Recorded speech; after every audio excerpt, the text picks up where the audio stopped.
It's 2021 and the generation of the ODROID Go Advance compatibles is upon us. With so many options on the market, companies are looking for ways to make their products stand out from each other. The RG351V was Anbernic's first ODROID compatible model, adding an extra joystick to the mix, while their second attempt is the RG351V, bringing the traditional Gameboy factor and a 4x3 screen. Both are great options, but one is clearly better for retro gaming.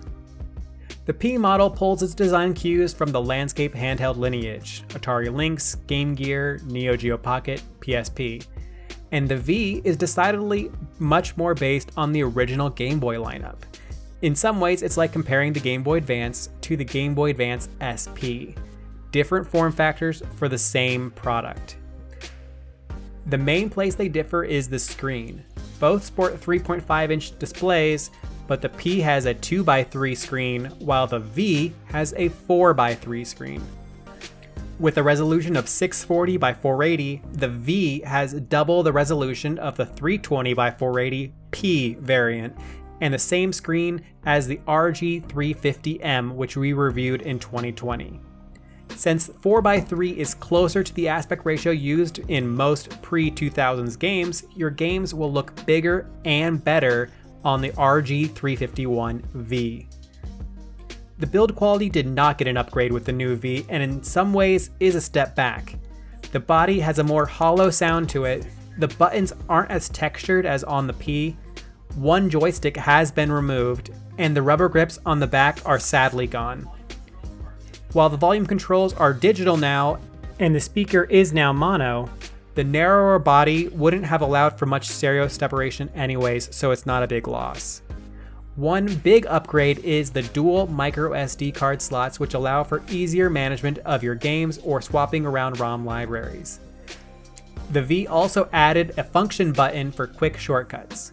The power button, reset button, headphone jack, and dual USB-C ports all make the transition unchanged. The software is basically identical between the two variants, with really only the action of getting to the menus being different. On the P, you can get there by pressing L3 and R3, while on the V, you press L3 and function. Please note that by default, you'll need to hold L3 and press function. Holding function and pressing L3 does nothing. Once you're there though, the same options in software is available to both. Every major retro system is supported out of the box, and I'd expect software to only improve from here.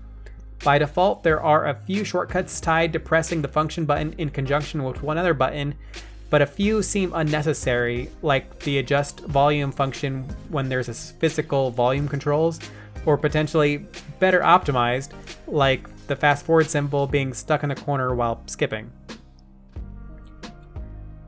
Last year in the RG350M, the screen wasn't being used to its full potential due to software, but bundled with Retroarch, it's really a noticeable upgrade. At the time, most TVs were this aspect ratio, so that's already a point in its favor, but just the sheer flexibility of Retroarch paired with a higher resolution opens the door to better scaling and better utilized filters.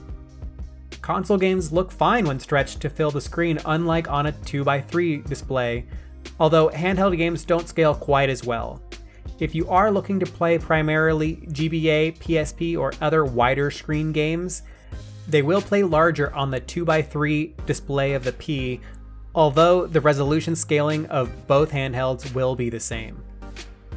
Performance, unsurprisingly, matches the ODROID Go Advance, Arcade 2020, and all other OGA clones.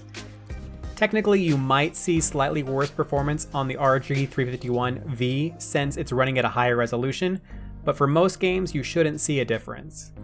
Anything PS1 era and below will run flawlessly, though do note that any game that runs slow on native hardware will probably also run slow here. Once you get into the newer systems, it will vary on a game-to-game basis. GBA runs perfectly fine, but N64, Dreamcast, and PSP can chug in certain games.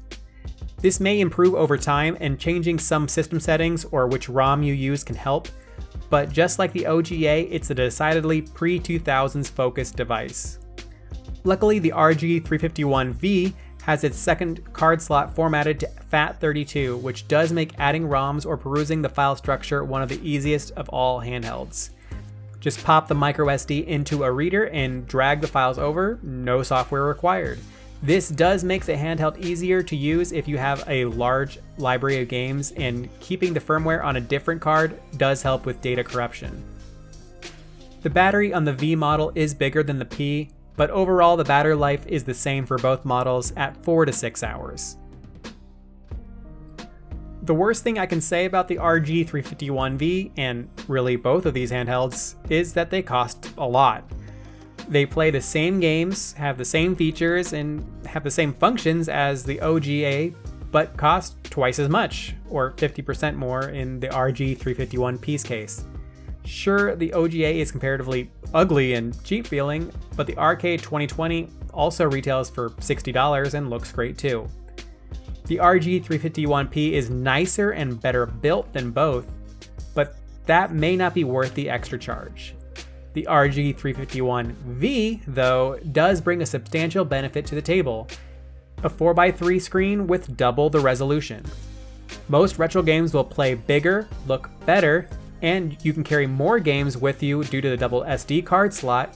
There is Wi-Fi unlike the P model, and it's in a form factor that many, including myself, prefer. I do wish it was a little better built, had a longer battery, and cost less, but if you want the best handheld for playing retro games, then this just may be it.